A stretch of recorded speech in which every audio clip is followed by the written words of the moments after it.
মাগো ভাবনা কেন, আমরা তোমার শান্তি প্রিয় শান্ত ছেলে, তবু শত্রু এলে অস্ত্র হাতে ধরতে জানি।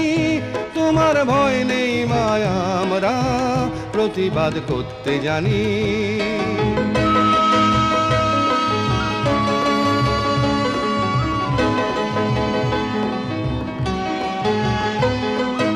আমরা হারবো না, হারবো না, তোমার মাটি একটি কণাও ছাড়বো না। আমরা হারবো না, হারবো না, তোমার মাটি একটি কণাও ছাড়বো না। আমরা পাঁজর দিয়ে দুর্গ ঘাঁটি গড়তে জানি। তোমার ভয় নেই মায়া, আমরা প্রতিবাদ করতে জানি।